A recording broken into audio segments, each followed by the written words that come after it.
east of the Rockies. You're on the air. Hi. Hello, Art. Hi. This one is, I've heard about the ghost tracks all through my life. And I've never been out there. I've heard, several people that go out there. And my daughter and her boyfriend, they went out there about, wait a minute. Where is out there, and what are ghost tracks? Okay. San Antonio, deep south San Antonio off of South Crescent Street. You might be familiar with it since you were down here for basic training. Yeah, well, you're right, I was. But that was sort of like a hell on earth, as I recall it. Okay. All right. They're called the ghost tracks. And I had my daughter research it. And it turns out that in the 1940s, on an afternoon, school bus was taking some kids home that lived down in that area. Right. It's around the old missions, south around San Antonio River. Oh, yes. South of town. And what happened is, as they were going over the tracks into their little neighborhood, the dang bus stalled, and this darn train couldn't stop in time.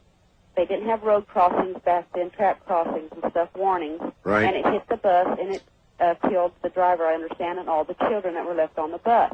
Oh, my. So I had my daughter and her boyfriend show me how to get out there last Saturday just to go see, before I gave you a call. And she researched it, and we went out there, and you go up across the tracks, and I was very skeptical. I was looking at the lay of the land and everything. Right. And there's a level area right there in the road, and it's level all the way to the tracks, and you can see where the tracks are above the road. So I thought, okay. So I parked 30 foot away from the tracks, put my truck in neutral, and nothing happened. I said, about that time I told Dwayne, I said, look, what's going on? Nothing's happening. At that time, my truck starts getting pushed. I mean, that's the only way you can describe it, is pushed. Well, no, your truck was pushed? My truck was being pushed. I'm sitting on level ground on the street. And the next thing I know, my truck is being pushed, and by the time we reach the tracks, now this is only a little 30-foot distance, I'm going at a pretty good clip, about 15 miles an hour, 20 miles an hour, and I'm wanting to put on my brakes. He says, no, don't put on your brakes. They say if you put on your brakes that your windshield shatters. Well, I didn't want to go into the expense of buying a windshield for the truck, so I didn't. There were about 5 or 6 other cars that were there, had been there ahead of us. And the deal is people go over there and they will put baby powder on the trunks of their cars.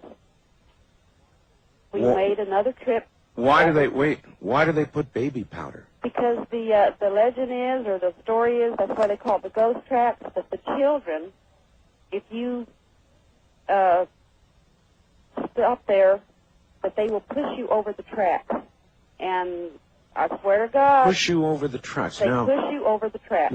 There was not a train coming, was there? No, there's no trains coming. All right, so what you think is going on is that the spirit of these children doesn't want to ever see anybody ever get stuck there, and they push you over. That's the only thing I can figure, because there are handprints in the powder on the trunks of the cars that were there. I've got you now. That's why the powder, and you see handprints there. Right, yes, sir, and they're small handprints. There were kindergarten to high school kids, from what I understand, on the bus.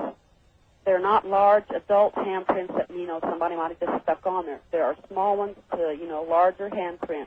How did you have the guts to try it? Just because everybody has and nobody's ever been harmed. This is the thing. They're not harmful ghosts. They're like looking out for your welfare, your benefit. I understand. And it's really creepy. I thought, okay, yeah, sure, but I've heard about it for all these years. We went into the neighborhood. They have named the streets after the children that were killed on the bus. Shane, Bobby Allen, Cindy Sue, Nancy Carroll, Laura Lee, and Ricky Otis. And then there's some more children further up in the neighborhood, but I just didn't want to. That's a remarkable story. Yeah, well, that really is. It's in the history books. From what I understand, my mother had seen a couple of programs since this was Halloween week, and it's been shown on TV locally and also on some nationwide news. Well, I really appreciate your telling us the story. San Antonio has a very rich old history, so I am not surprised. Yeah. Thank you very much. You're welcome. Take care. Now, there's a good one. That's a good one. With little handprints on the back of the cars. It kind of makes you wonder, doesn't it, about the nature of life after death? Whether we remain in substance as we were in life, young or old, why we remain, it should have you asking questions of yourself. West of the Rockies, you're on the air. Hello. Hello, Art. How are you doing today? I'm fine. I'm Terry out of Kapolei, Hawaii. Oh, Hawaii. Hi, Terry. I got a story. It's not quite as sweet as the last one was, but it's kind of demonic, I guess you could say. Well, it was sweet. The last one, in a way, was sweet, and it indicates one thing about life after death. You say yours is demonic? Yeah. All right, go ahead. It didn't actually happen to me. It happened to an aunt of mine. My mother told me the story. Yeah. There was a time when they were all young, about, I guess, between 10 and 15 years old. Is this in Hawaii, by the way? No, this is in Ohio. All right. Okay. She was told by my grandmother to go down into the cellar, and at that time the cellars were not, nice cinder blocks or anything like that. There was just dirt. She was told to go down to the cellar and get some potatoes for dinner. Well, she didn't want to. She was being kind of rebellious, I guess, and well, she got yelled at. My grandmother said, get your butt down there and go get them. Yeah. Well, how kids are. She was walking away. She was going down the stairs to go down to the cellar, and she was cussing, saying, go to hell. Not saying nice things, yeah. Right, exactly. And she went down there, and she's, picking up the potatoes and putting them in a basket and whatnot. And she hears these footprints behind her, but they're more like what you would imagine the sound of, like Frankenstein walking up from behind you, the thud kind of a thing. Well, she turned around. Thuds are bad. Yeah, thuds are bad. Well, she turned around and she screams at the top of her lungs. She goes running up the stairs. She's crying and she just, she looks like she just saw a ghost. Yep. Well, my grandmother's asking her, what happened? What happened? She said, I just saw the devil. And she's describing him. He was, like 7 feet tall, whatever. And, my grandmother's scolding her for telling a lie. Yeah. She's really very adamant about this. And she said, he was half goat and hooves and all this other stuff. Oh, my. They said, okay, well, so they went downstairs to look. They? My grandmother and my grandfather Right. went downstairs to look. Excuse me. And in the dirt and the cellar were hoof prints. Really? This really gets weird. Uh-huh. You can see the hoof prints. They just kind of start, like right, they start at the wall and they kind of go up right to where she was standing. They turn back around and go right back into the same corner. And there was like half a hoof print between the wall and the dirt.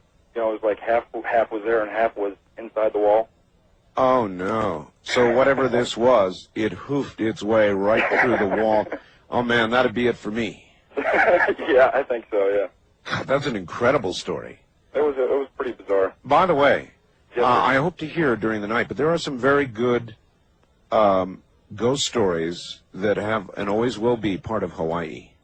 Yeah. It's a very eerie place. But that story, that was a good one, sir. Thank you. You have a good day, Art. All right. Hoof marks in the basement. I don't think so. Hoof marks, and then a half hoof mark right at the basement wall. Are you still drinking tap water? Well, you deserve better than that. Your body is 75% water, your brain 85%. You are what you drink. Bottled water is simply not much better. It leaches things from the plastic into the water. Tap water can have chlorine, chemicals, lead, even cryptosporidium. So you don't want tap water straight. You don't want bottled water. Not good. What you do want is good, clear, flowing, filtered water. And that's what you get with the WaterPure countertop system. It installs in about a minute. It filters out chlorine, lead, chemicals, and parasites at 99%. When you get it, you hook it up and draw a glass of water. And then draw one from the tap and compare the two. You'll be sold. Believe me, you'll be sold. Right now, we've got a $40 savings on the price of the main system itself. It's $119.95. That really is a good deal. As a matter of fact, this sale will end soon, so don't wait. Now, coming with this, at that price, free of charge, is the travel filter, a $30 value. Free. Then, if you call before noon, which I'm sure you will do, you get a chlorine test kit. So, you can test your water. And you can check out the chlorine levels, and then you can install your countertop system, and you will be a happy camper. Because you will have clean, filtered water. An absolutely continuing, endless supply of it. It is the best way. It's better than bottled water, believe me. Call them before noontime at 1-800-313-PURE. That's 1-800-313-PURE, Pure. All right, you're listening to Ghost AM. This means that we tell ghost stories all night long. It is Halloween, and as I told the earlier audience, it is also the birth date of the state of Nevada, born on Halloween. Nevada carries a lot of firsts: per capita murder rates, cancer rates, things that happen here in Nevada that are sort of proof of excess, if you will. That's Nevada, born on this day, Halloween. What a day to have joined the Union, wouldn't you say? This is the CBC Radio Network. All right. Once again, all we're doing tonight on any line is taking ghost stories. Real ones. So whatever line you're able to reach us on, this night is devoted to that, as it is every year. This is now a yearly event on this program, and I think that I've been doing it probably for a decade. If you would like to join and give us a hair-raising story, you're welcome to. So once again, we begin. East of the Rockies, you're on the air. Hello. Happy Halloween, Art. Thank you, and the very same to you, sir. Where are you? I'm calling you from New Haven, Connecticut. My name is Paul from out of Green Bay, Wisconsin. Very good, Paul. I have two stories for you. One is scary and one is odd. All right, let's take the scary one. Okay. Well, in 1979, I had picked up a mask for Halloween. And it was like a mask of an old lady, like a hag. Oh, yes. And, in the summer of 1980, I was living with my parents, and they had me, had a bed set up for me in the basement. I was sleeping late one morning, and I was having this dream that I was being strangled by like a witch or a hag. Uh-huh. At least I thought it was a dream. And it was very real. And it was so scary that I literally reached up and I tried to push this, whatever it was, off of me. Natural reaction, of course. A natural reaction. It was I was fighting for my life. I was starting to go under. Yeah, you bet. And I woke up. I thought, okay, wow, what a nightmare. I looked towards the stairs that led upstairs, and right by the foot of the stairs was the rubber mask laying there. Oh, my. Where It was had, there. That's when I got scared. where had it been? It had been upstairs somewhere. It was not in the basement. It was just laying there right on the floor. And I have never been able to figure that out. The only alternative to that is even scarier than if it had been a ghost or Well, something like that. what did you do with the rubber mask? I don't know. It disappeared. It I had disappeared. told my family Oh, about it, that's and very bad. they didn't believe me. You know, I was a teenager, and they probably figured I just had a dream. Do you have any marks on you? No, I did not have any marks on me. It was very strange because we had relatives from California over that hadn't been visited for years and years, and when I went upstairs, they were up there talking away, and it was just the whole thing was just weird.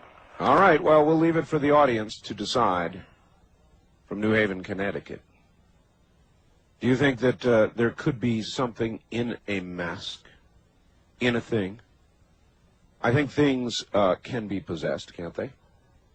Mr. Bell, I'm an avid listener to your program. It helps me pass the time on slow nights working the streets here in the Denver metro area. The following incident actually occurred and was documented in official police records with my agency.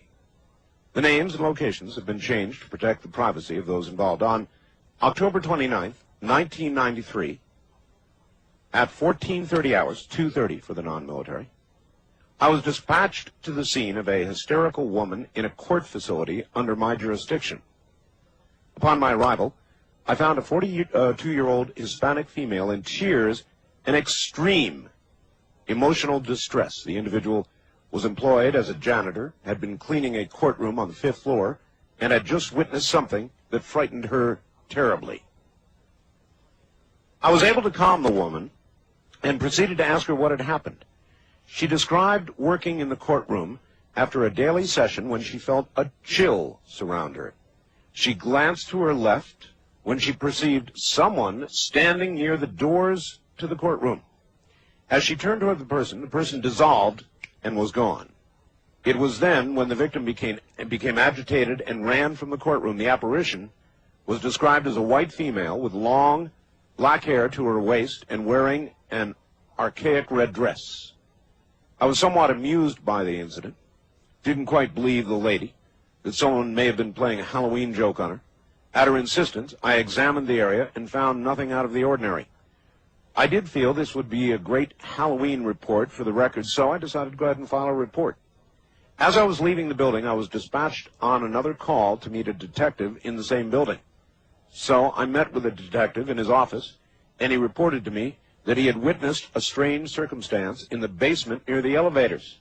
He was somewhat reluctant to tell me all the story, but I was finally able to make sense of what he was trying to say. Apparently, the detective was walking toward the elevators, remember folks, same building, when he observed, you've got it, a white female with long black hair wearing a red dress standing at the elevator doors.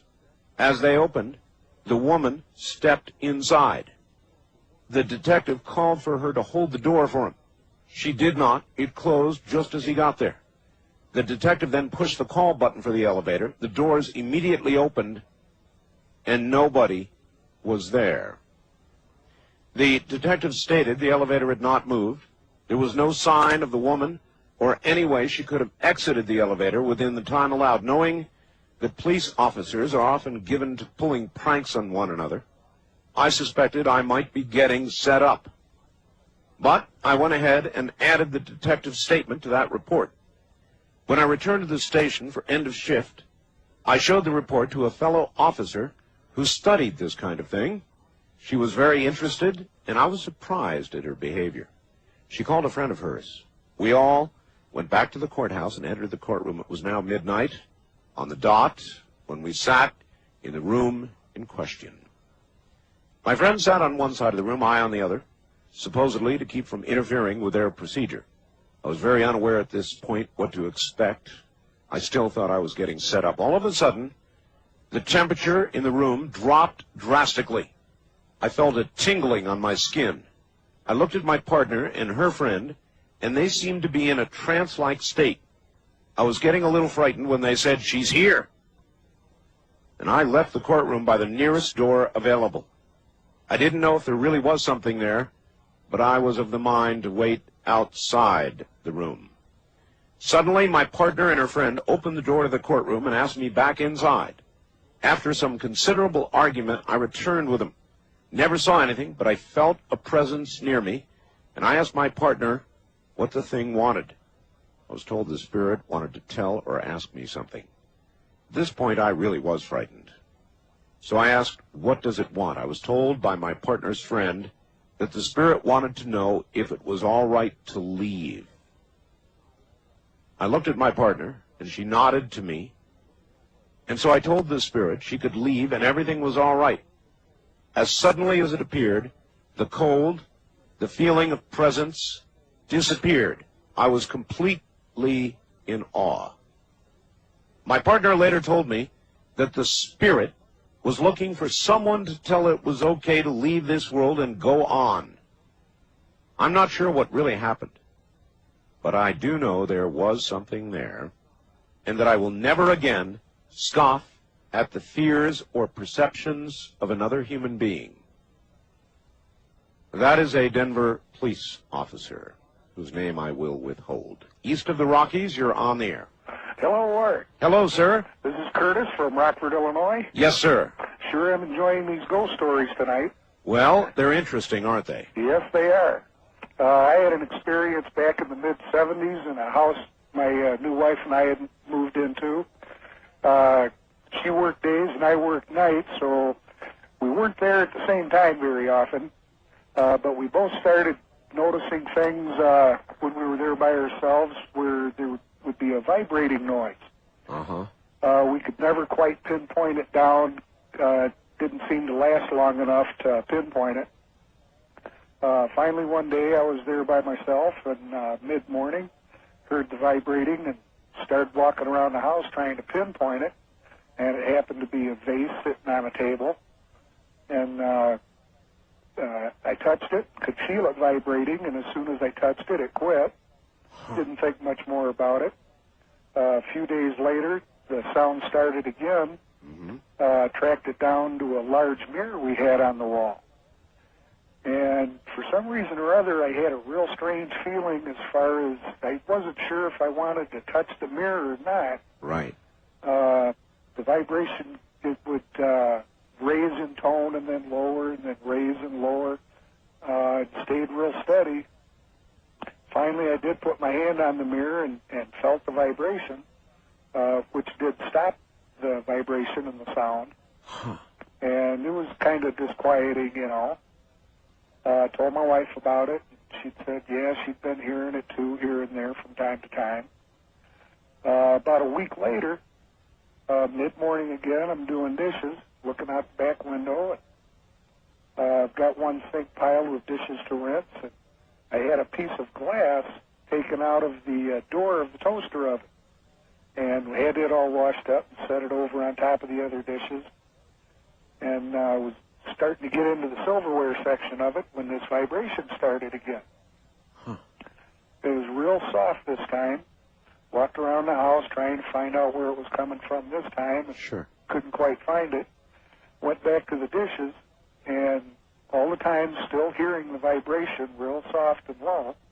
Well, now it starts to almost throb, and getting higher and lower and louder.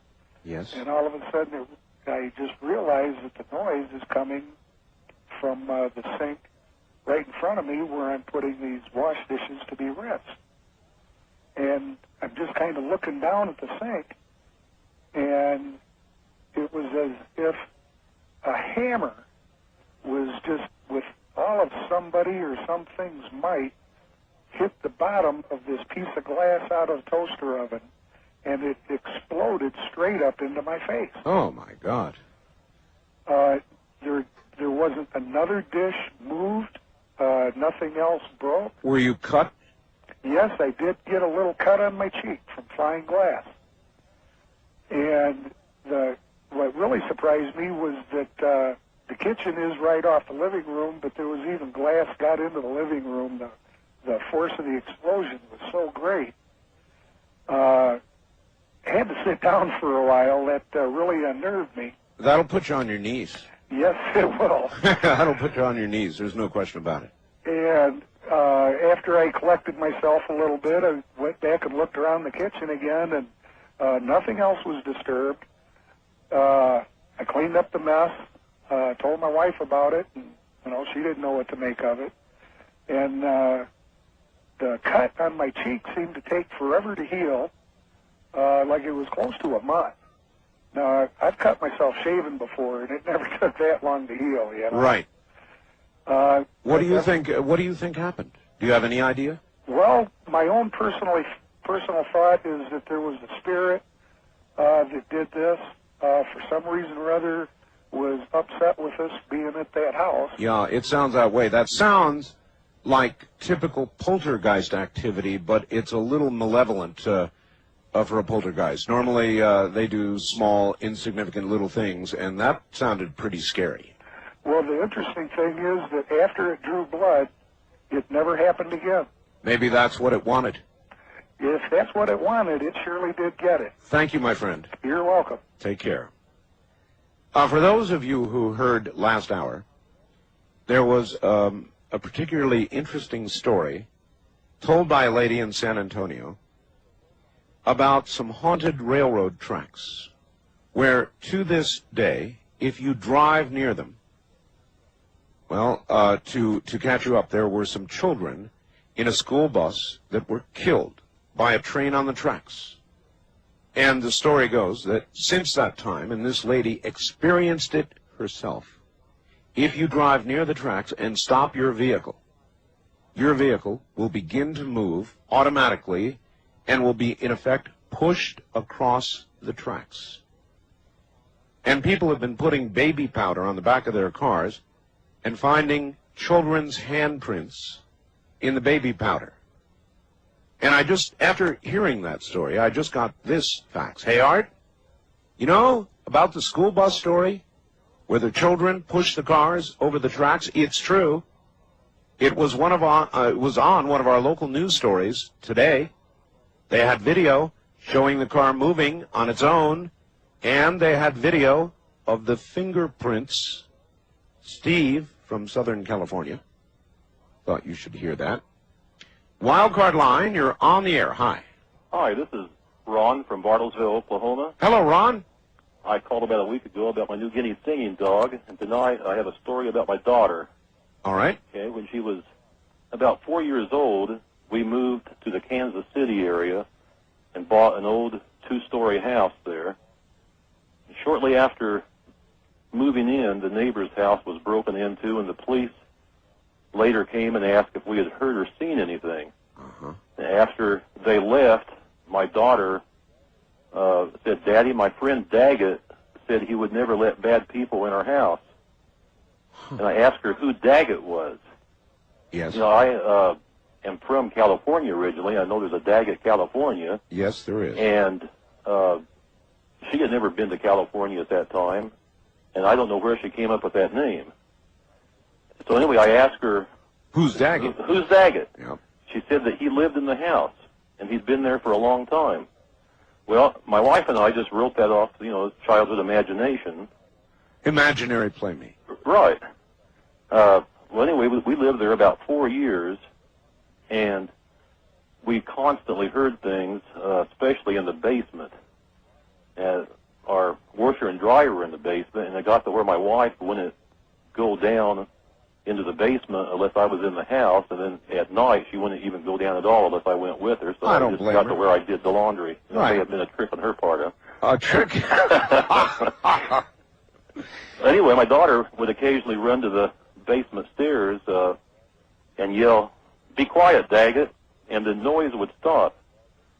Well, anyway, this was, like I say, just written off as you know, an old house that creaked in a child's imagination. Sure. But one night, I went into her bedroom to read her bedtime story, and we had a large, overstuffed chair sitting next to her bed, and I sat down in the chair, and it was like I had walked into a meat locker.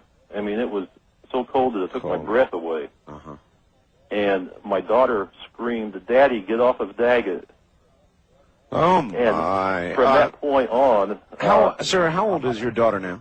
Well, I'm, like Paul Harvey says, this is the rest of the story. All right. My daughter is a freshman at a university here in Oklahoma that I won't give you the name of or identify her, but anyway, she is president of the university's pagan society. So she's a witch. She is a member, or whatever you call it, of the group called Wicca.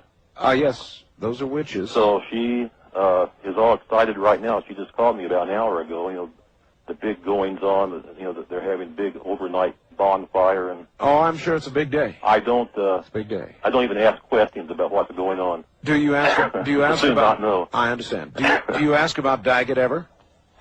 Well, now it's funny. I asked her tonight, and Well, listen, we're not going to have time. I'm at a break point. That's a hell of a story, though, sir, and I appreciate it. Daggett in the first-time caller line. You're on the air. Hi. Good morning, Mr. Bell. Good morning.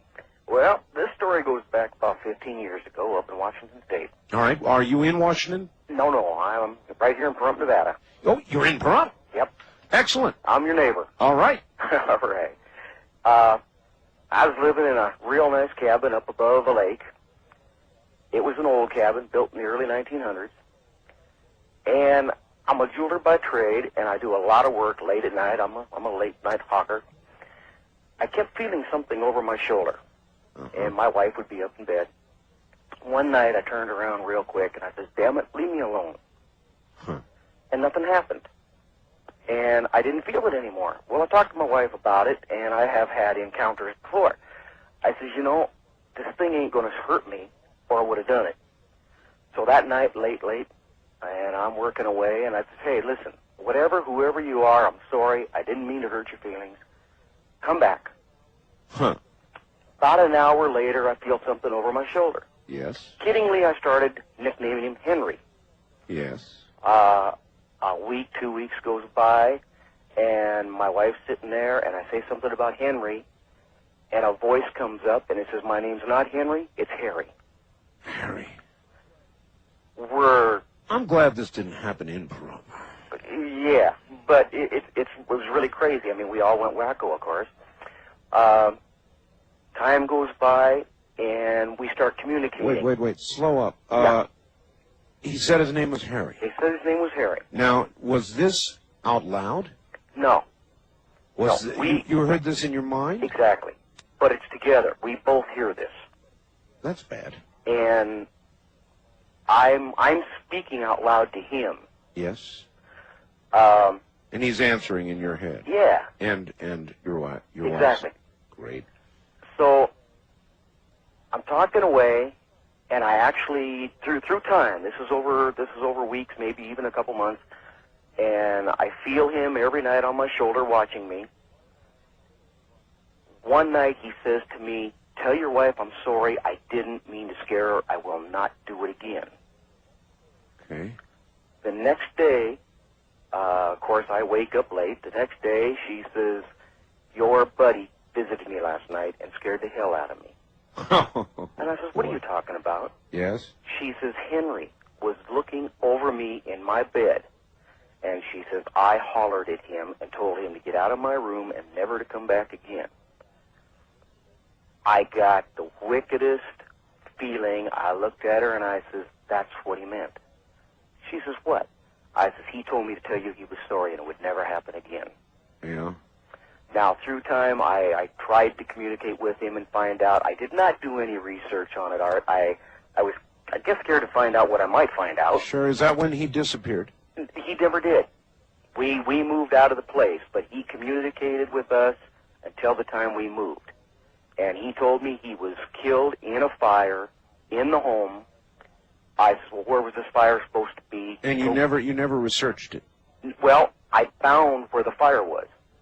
You did? I found where the fire was. He told me where the fire had been and how I could find boards. And I went to the far end of the house. Mm-hmm. This room was, the front room was very, very big. It was very beautiful. Now, like I say, this was an old house, but it was still beautiful. And it had been redone. I went to the far end of the room where the stairs start going upstairs. Yes. I removed a board, and there was burnt charcoal lumber underneath it. Oh, man. And that's really all there is to it. He never meant to hurt anybody. That's enough. He was neat. Well, your idea of neat. I very much appreciate your call, sir, but I don't know that that's my idea of neat. That's more than a coincidence.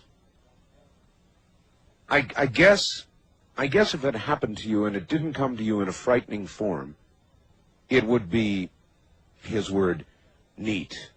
But I think I would have to experience that calm and that lack of concern and worry personally before I would regard it as neat. Burning is not a good way to go.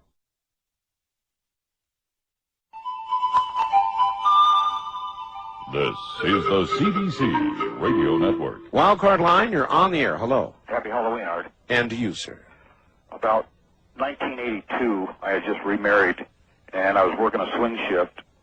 And the guy, it was Halloween, we were sitting around talking, and the guy was telling me that his son was putting up psychedelic posters in his bedroom, Yes. and something kept tearing them off the walls. And I asked him where he lived and found out that he was kind of close to where I lived. And my buddy and I and our wives went out one night, summer night, 8 months later, and took a Ouija board in the back of my pickup truck. We parked in a deserted canyon, a box canyon adjacent to this housing tract where this man lived. And my wife and I started playing with the Ouija board, and it has never worked for me, so I couldn't get anything. Well, then Conrad, my friend, and one of the girls tried it, and nothing happened. And then the two girls tried it, and they started asking questions and started getting answers that there was a spirit there. And my friend Conrad is making notes on a pad of paper, and I was sitting there, and all of a sudden I got this real weird feeling come over me. And we had some folding chairs, and I picked up a folding chair and went over to the edge of a ravine and just sat down and had this calm. And then the next thing I know, my buddy Conrad is shaking. He says, "Dick, are you okay? Are you okay?" And I said, "What happened?" And he says, "Listen to this." And he'd come over with a tape recorder, and I had been sitting there chanting some really weird stuff, and he had it on the tape recorder. And he says, "What is this?" And I says, "I don't know." I says, "I don't know where it came from." Well, then Conrad got a weird feeling. We went back to the truck. The girls were sitting there kind of shook up. And then Conrad went and sat in that chair, and he had the paper still in his hand, and he started writing. And he wrote 3 pages of what would look like, at the time I thought like maybe kind of Chinese. And then later I found out it looks like what the Lakota Sioux writing used to look like. And we don't know what it was going on. We knew there was a spirit there or something, and I said, let's get out of here.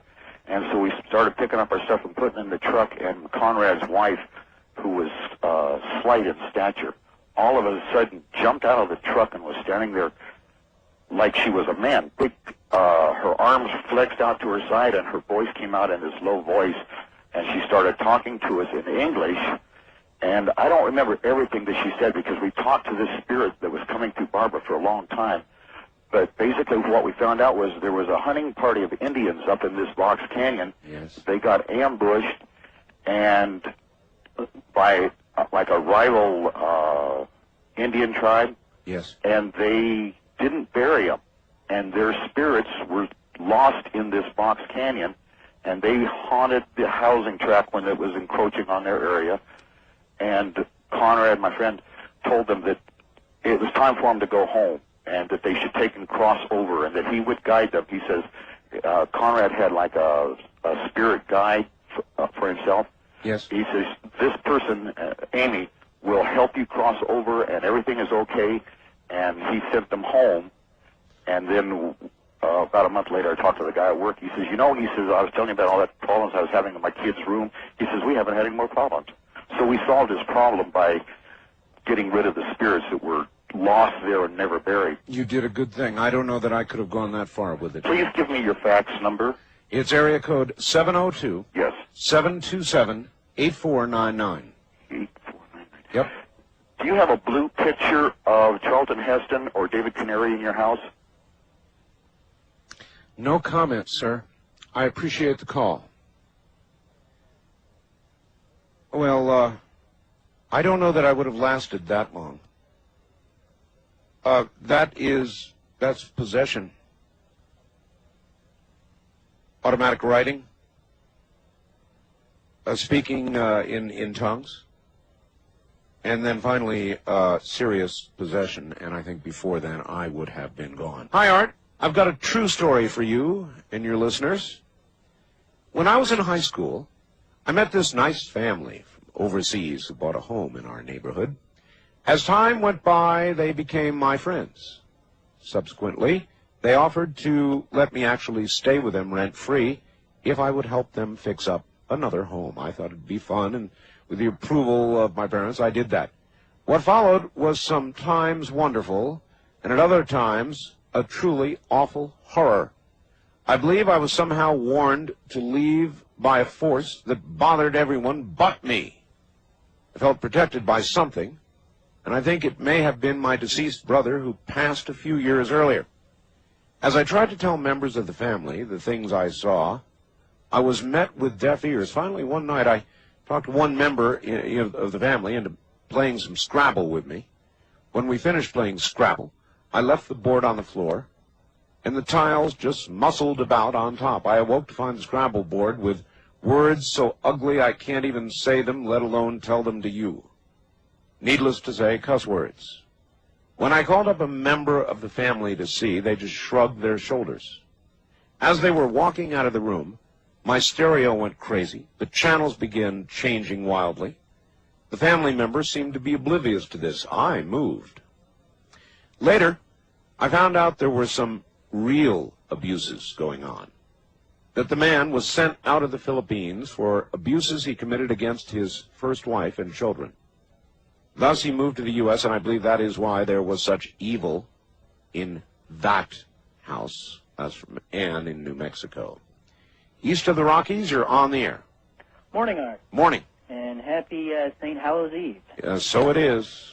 Got a wild one for you. All right. Family recently came into money some time ago, and we bought an old house, and we're restoring it, and we started my wife started a antique store. And after a while, we got, getting a nice collection going. We noticed strange things happening. Some of the antiques that we would get would end up on the floor or across the room. But the strange thing was, these were children's toys, mostly dolls. Really? And this went on for a while, and then... They were moving by themselves? Well, we'd lock up at the end of the night, and in the morning when we come down, that's where they'd be. Okay. No longer in the place on the shelf. So what did you presume? That you were being broken into or something? Well, we really weren't sure what was going on. We thought maybe we had mice or something, and then my aunt, who does a lot of these, who's into a lot of this, I thought, maybe there's something to it. It was all harmless, and then we started hearing a child cry late at night, and we thought it was our daughter. Uh-huh. We'd go running into her room, and there she is, sound asleep. Uh-huh. And then later on after that, some of the toys in her room was being tossed around or misplaced. Uh-huh. And this started getting a little creepy. We moved into a friend's house for a while, and, we'd check in on the shop every morning, and same thing. Daughter's room, what was left, was still being tossed around. And no one was getting hurt. No one, nothing was happening to anyone, so, it was nice and safe. And then after a while, after we'd start, going on with the renovation, we knocked out an old wall, and the repairman said, "Hey, you're collecting antiques. Here's one for you." It was a very, very, very old doll that was blackened, like it was in a fire. And that area behind the wall also looked like it had been in a fire. And so my wife, she's really good about restoring things. She cleaned it up, put in some new eyes, new clothing, and actually set on the shelf. And nothing really happened after that. Everything had calmed down. Maybe you had found the center of it, and you cured it somehow. Well, that's an incredible story. Well, it hadn't dawned on us until we had sold this particular item, and everything started up again. Oh. And so we have been trying to track down this doll to get it back. Oh, now wait a minute. So in other words, you sold that doll right as an antique. Right. And the hauntings began again? Right. And now you're trying to get the doll back? Yes, we're desperately trying to find the person we sold it to. Did some research on the house. It really is an old building. It was one of the earlier ones in Kansas City, and it used to be a private orphanage that had burned down. I wish you luck. But short of being able to get that doll back, I think it's time to go on to whatever's next. Sounds like a good plan. Thanks for the call. Well, there's a story for you. Yikes. I thought it was over, but he sold the doll, and now it is returned. Whatever it is, it wants that doll back, and I suspect if it doesn't get it, well, as I said, sir, there have got to be other things for you to do. West of the Rockies, you're on the air. Yeah, I've got a real weird story for you. All right, where are you? In Mountain Lake Terrace. All right. North of Seattle. Yes, sir? A long time ago, when I was about 11 years old, one of my mom's friend's son was killed on Halloween. And then a couple months go on from that, then all of a sudden my mom gets connected with this one lady that plays with Ouija boards. And she said, "Oh, could I ask a question?" Uh-huh. And the woman said, "Sure, go right ahead." And she said, "Would I ever lose my sons?" Well, the thing pointed to yes. And my mom said, "That's nothing." Then about a year from that, me and my brother end up in a foster home. We end up inside my mom's friend, that son that died on Halloween, her foster home, and I get his bedroom. Wow. And all of a sudden I was asleep one night, and there was like 2 other foster kids in the bedroom with me. Yes. And I'm asleep on my bed, and they're asleep in their bed. All of a sudden, I feel my bed pressed down real hard, like someone's sitting on it.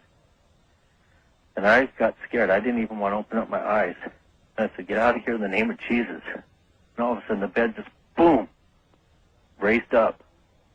Raised up?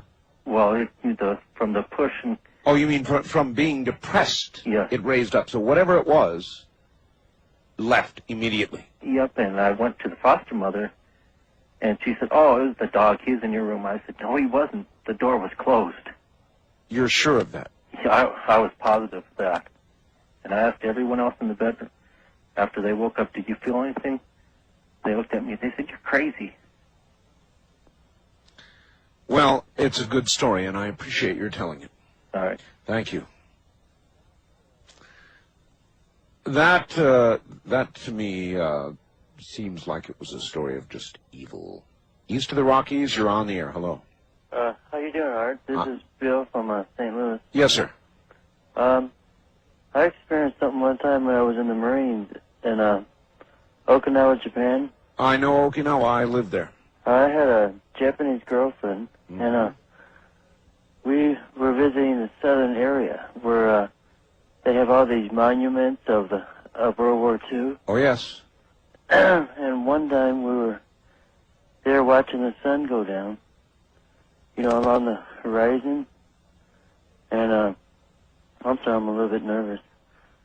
And we felt the presence of people all around us, and we could hear voices in our head, like people talking, which I couldn't understand it. And I looked to my Japanese girlfriend. Yes. And she was running a mile a minute. Uh-huh. Back to the car, and she had tears rolling out of her eyes, and she never told me what she heard or seen or felt. She would never talk about it. Mm-hmm. And that's probably something I never forgot since I was on that island. Well, I, too, lived there many years, sir, at Kadena first, Kadena Air Force Base, then Naha.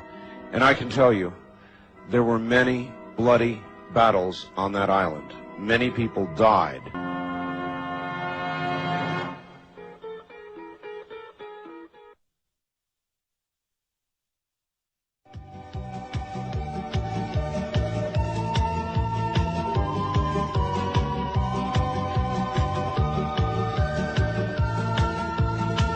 Seven 727-1222. 702-727-1222. Now, here again, Art Bell. Ghost to ghost. It's the real thing, and that's why it's scary. How can you listen to all of this and not believe? Or perhaps you're beginning to change your opinion as the evening goes on. I'm Art Bell, and we'll get back to our stories from you.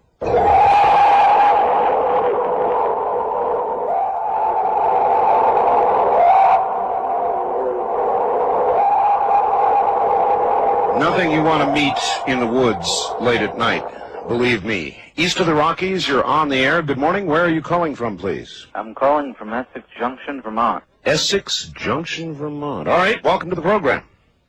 My story was really creepy because I never believed in it. My best friend and I got to be real close when we were growing up, and this happened in Connecticut.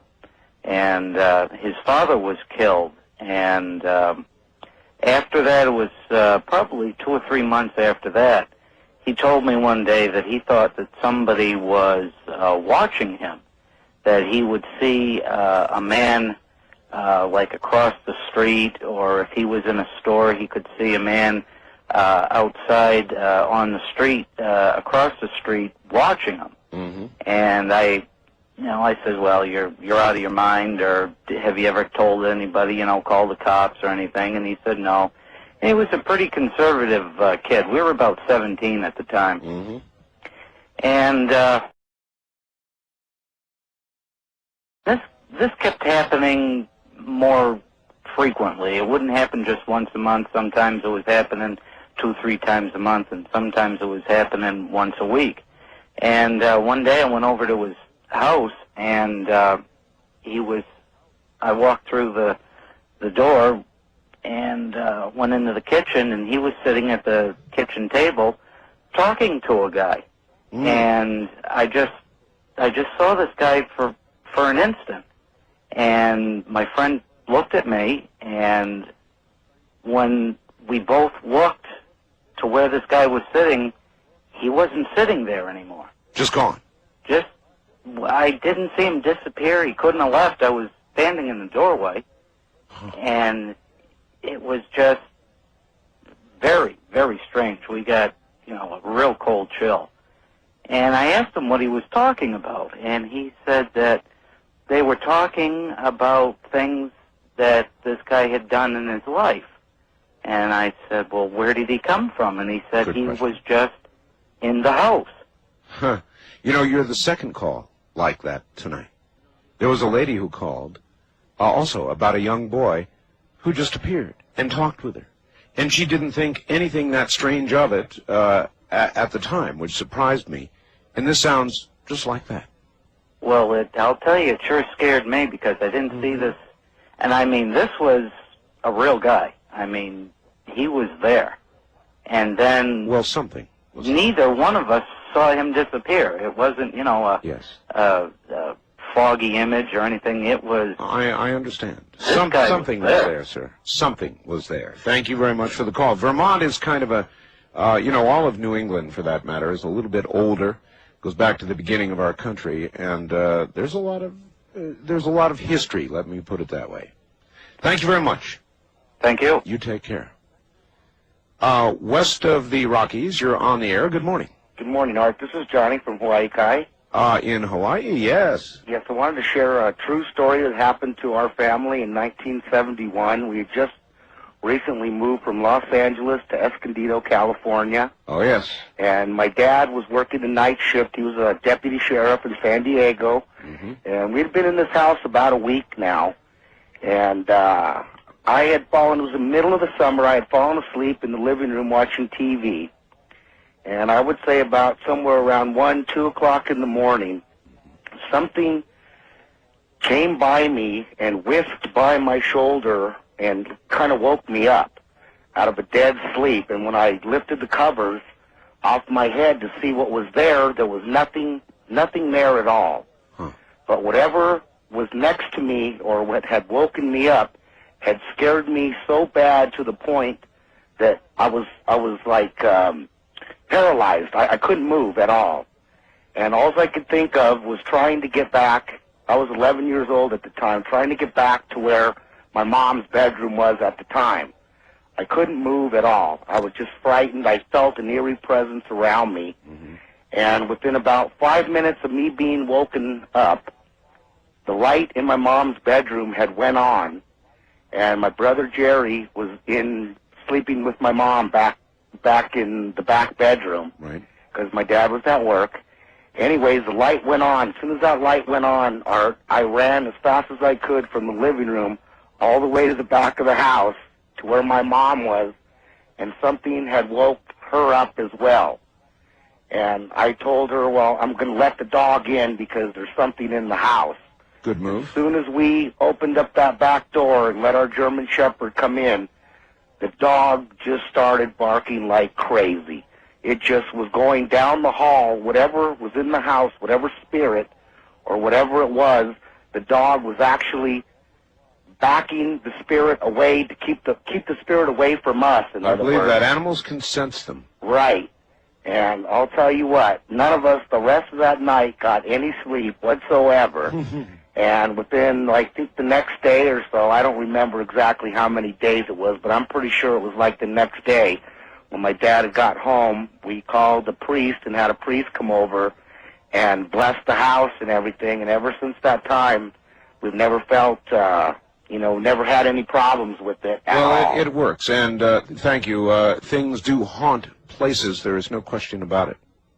Personally, I never liked closets. I still don't. When I was young, well, I really don't want to relate all of this story. Suffice it to say that as an adult, I don't go to sleep with open closets. I close them. I'd really rather not relate the experience that has me doing this, but I close closets. I will absolutely, even if I'm on the edge of sleep and I detect there is an open closet, I guarantee you, go and close it first. Get up and go close it. First time caller line, you're on the air. Good morning. Hello. Hello. Hi, yes, this is Heather in San Clemente. Hi, Heather. Hi. And this is a story that happened, I was about 14, 15 years old. Right. And I was living in Ohio in an old farmhouse, and we had tons of little ghost stories, but this is the one that really got me. Because my girlfriend and I got a Ouija board for Christmas, and we were playing with it and everything. Yeah. Young teenage girls and Ouija boards. Yeah, I know. This goes back to your teenage girl thing. Yes, it does. And, well, the Ouija board kind of led on because we were also looking into supernatural, and looking into that, we found out about channeling. Mm-hmm. And it led on that my friend could channel spirits.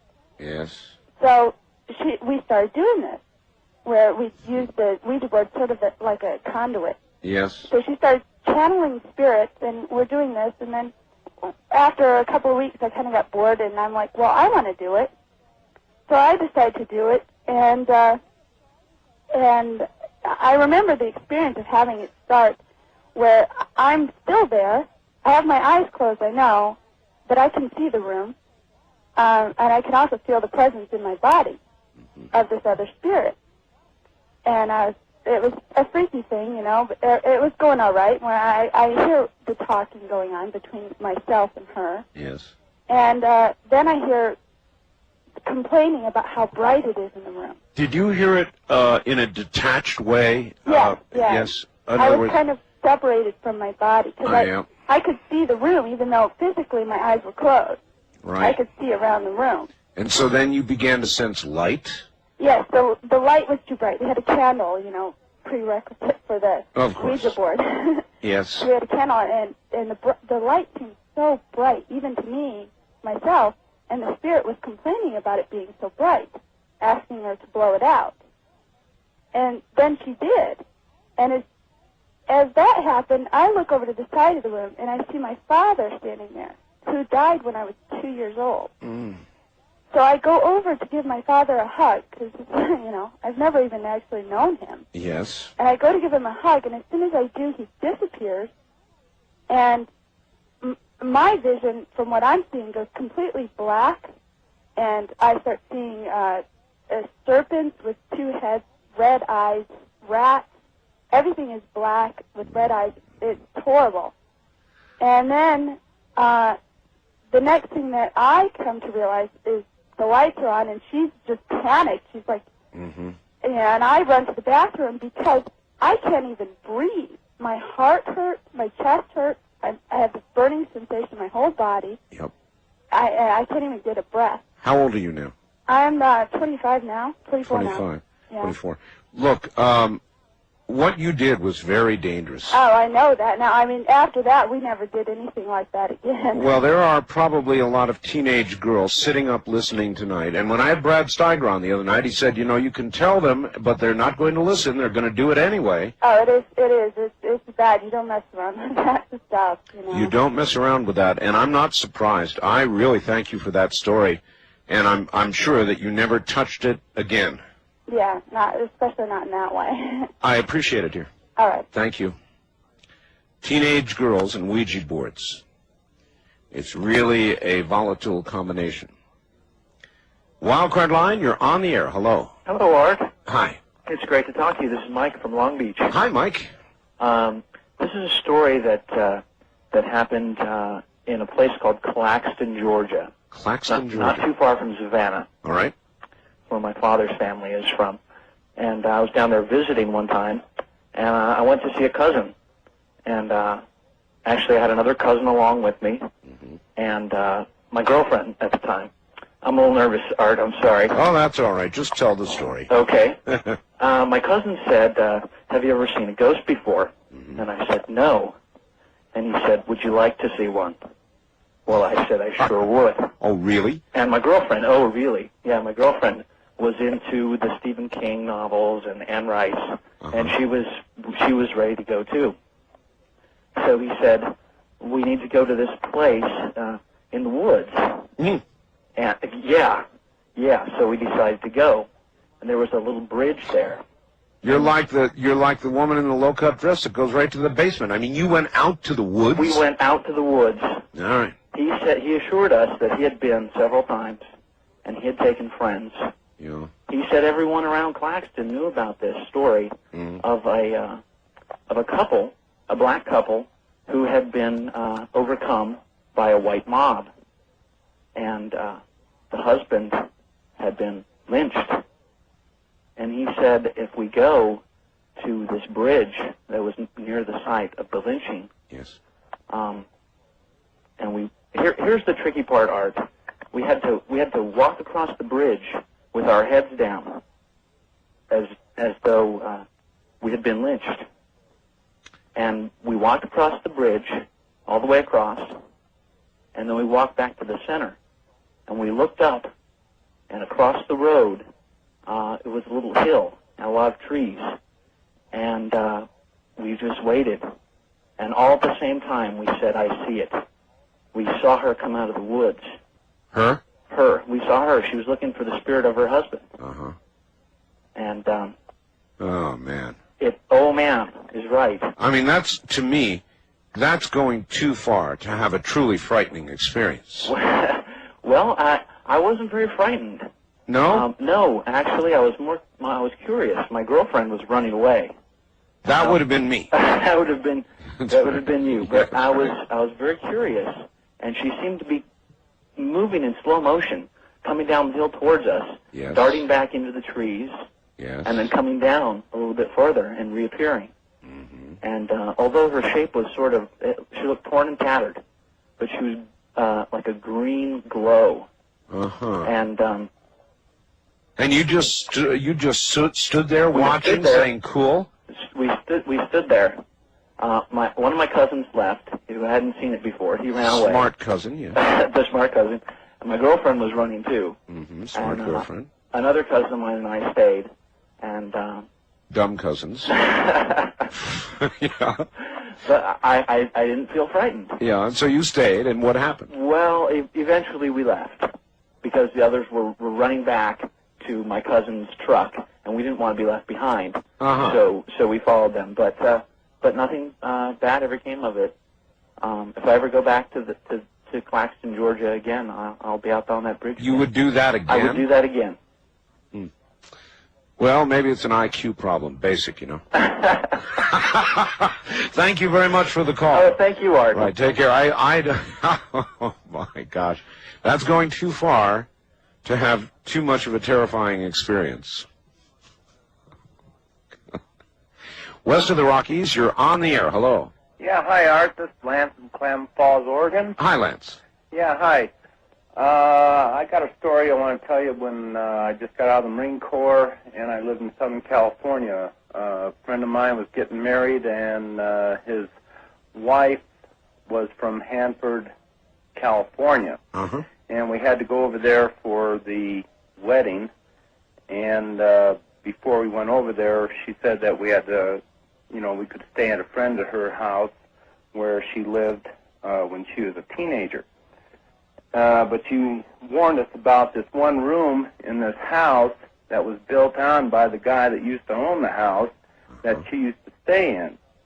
And she said that she woke up one night and there was this thunder and lightning going on in the house, and she got really scared, and she got up and she looked outside, and all she saw was a starry sky. So No clouds, no storm, no clouds, no nothing. thunder and lightning inside the house. Yeah, she saw the flashes going through the windows, and so we kind of took this story like ho hum. Yeah, right. So. And so me and my friend was in the back room there where she used to stay, and they had like a couch back there and kind of like a game room with a dartboard. Right. And we're standing there throwing darts, and we're talking about, what do you think, Jenny? You think she's had a little too much to drink or something during that night when she saw these clouds and this thunderstorm and stuff? And, Yes. And, we're kind of discussing it. And, we just got through throwing darts, all 6 of them in the dartboard. My friend went to pull one dart out, and it popped out of the dartboard. And he goes, oh, no. And then, like he didn't get the points or something for the darts. And then he went to pull another dart out, and it fell down to the ground. You mean before he pulled it? Yeah, before he even touched it. He went to reach for it, and this happened all 3 times. All right. So after that, we stood back, and we looked at my 3 darts, and each one of them, one by one, fell down to the ground. And we just went, oh, Right. whoa. Oh, whatever. Yeah, Yes. So we went in, we ran, and we told everybody, and they said a weird thing also happened in that house, where they had their speakers set up in this house, and they're sitting there listening to the stereo, and all the speaker wires started flying off the wall and unplugged the speakers. Oh, that's bad.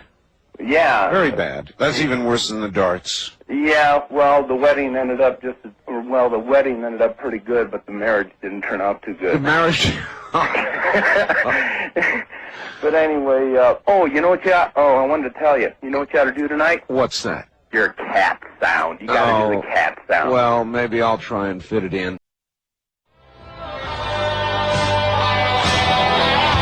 This is CBC. If you have the guts, turn your lights out. I have. And by the way, I want to thank my wife for decorating my studio with all kinds of nifty things. As a matter of fact, there is a skull. She's hung crepe, as she always does for me. There's a skull right above me, and if I clap my hands, it chatters its teeth, and it lights up, and it sounds horrible. And then there's a little guy from one of the horrible TV shows that's here. And then I've got a little thing, and I can push buttons on this little thing, and I get weird sounds of all kinds. I'm telling you, she has done it up for me. So, you see, I'm in the mood here, and how much you want to get in the mood is dependent on, well, the guts you have, the body parts you have, how far you're willing to turn down the lights. The only thing I won't do is open the closet. East of the Rockies, you are on the air. Top of the morning to you. Well, when I was 12 years old... Where are you, sir? Pennsylvania. All right. When I was 12 years old, a real close friend of the family died. And she came to me and gave me a $1 bill. Uh-huh. And she said that she'd see me on my birthday. So every Halloween, she comes and gives me another $1 at exactly noon. She does. Yes.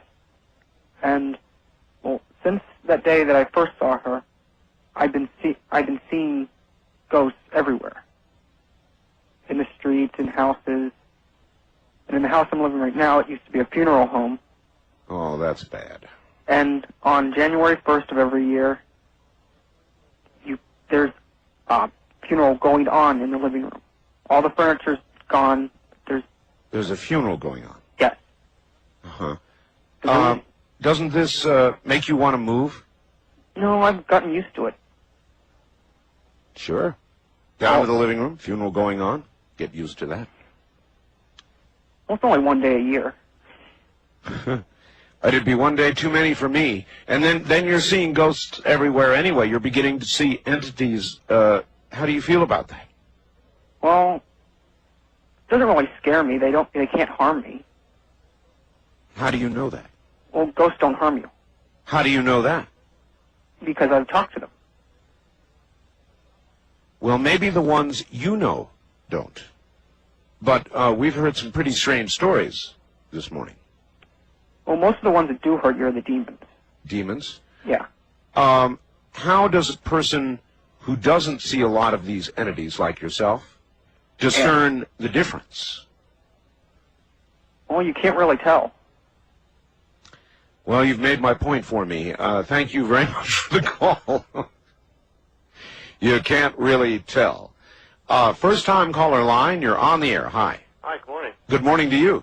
You know what? Let me tell you something real fast though before I tell you my story, because I heard what you were saying about that clattering teeth, little skull thing you had. Yeah. Real quickly, this reminds me of something I'd almost forgot about. A few years ago, I worked at a hotel at a graveyard shift in San Diego. Oh, yes. And from my vantage point, right across is a restaurant which we shared the property with. And they were already closed, but there was one man left in there, and he was cleaning up. And there is the phone link, like you hit 3 numbers, and we could call each other back and forth if we need to during the day. Gotcha. Okay, well, anyway, he was in the back, and suddenly he came running out into the lobby. Well, just before he did, I mean just seconds before he did, the phone rang, and it was from the restaurant. I could tell by the switchboard it was a restaurant. And I thought he was calling me for something, so I looked over to see who it was. Nobody was there. And I thought, what is this? Well, he came over, and he had, this is around Christmas time, must have been maybe 3 years ago. And he had one of those little heads like you're talking about, but a Santa Claus one that would say ho, ho, ho. Yes. And you actually got to clap your hands to make some noise before it did that. That, so that yes. thing was doing that. And there was nobody clapping, their hands or making any such noise. And when he came out the door, a side door, which was not within my vantage point, from behind, Right. at the same time as when that phone rang. And anyway, that was just a strange incident. That was kind of, but I'd almost forgot about that when Until I mentioned the skull yeah, that and I've I got thought, here. oh, I remember that.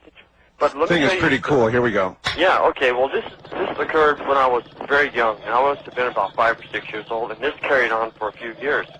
I lived in a home in Pomona, California, and I don't have a full recollection of the layout of the home, but I remember my room I shared with my brother was a pretty good-sized room at the end of a hallway.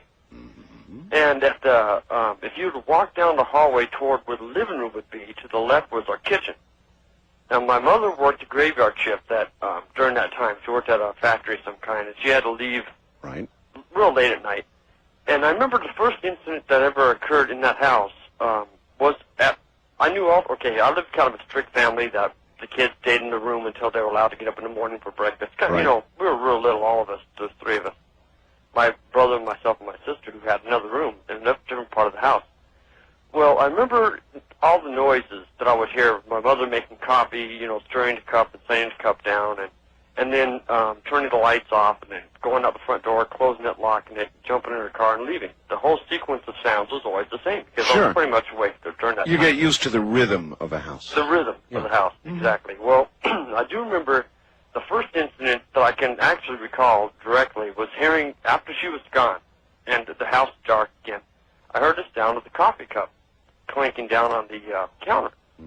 Now, this happened, that was pretty much it at first, and I thought, now, what is this? I started getting curious because I know that she left for work, Well, one night, I heard the coffee cup go down, and I saw the light turn on after my mom had left. So I got up, and I went to see if my mom had come back somehow. Well, I go to the kitchen, and nobody is there. Now, incidents started to increase like this, and I would tell my dad, and I would tell my mother, I would tell any adult that would listen to me, including parents of my friends, and they all thought I was dreaming, and, they didn't believe me. They don't listen to kids enough, I don't think. I know. Well, incidents started to increase, and also something else started happening too. My dogs would get out, and we had 2 short-haired dogs. We'd let in at nighttime, and we had them in the back room. We had the wash machine and dryer. And pretty much I wouldn't say every day, but I'd say at least once a week, the dogs would get out, and they'd come tearing up the hallway and jumping on our beds and stuff, and my dad would get myself and my brother in trouble for that, thinking that we're letting the dogs out. Never once did either my brother or I ever do that, ever. But we're accused of it pretty much every day, because it seemed as though that was happening. And I'm beginning to wonder about that now. But the incidents that I know were spiritual in nature started to increase. For example, when I would wake up suddenly with a start during the night. and something would wake me up, and why or how sharply, I can't really explain. But there would be a very, very cold presence in the room, extremely, extremely cold, and it would be hovering right over my bed. And I know it was something, but I didn't know what it was. But it would come quite frequently, and it would seem as though it was draining energy from me, because it would go from my feet up into my chest area. Succubus. And then it would go away, and this would happen a lot of times. I would say fairly frequently. Well, at one point, when this would happen, I would first wake up. All right, we don't have much time left. Okay, I'm going to hurry this. I would get up and I would run for it into, like, where my grandmother's room was, and jump into bed with her and hide from this thing. Well, this continued for the very, very longest time. Now, I know I haven't got much time, so I'm just going to get to the good parts. There came a time when we were going to move from the house, and I remember telling this whatever, that you'll never bother me again. You'll never, ever bother me again. We moved to a house in Ontario, California. Within about a year or so, I was in about the 4th grade by this time. I remember this incident very specifically, looking up the hallway and seeing a very short man, very white, glowing like a powdery white color, walking up the hallway, hands in his pockets like wearing a Navy pea coat, and his head was crouched down. He went right into my room. I ducked underneath the covers, but I could tell he was right outside. I kind of peek out, and he's right there.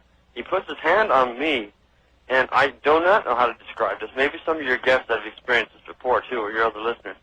But it seemed as though he was reading my mind. Like every thought I had, he was telling what I was thinking.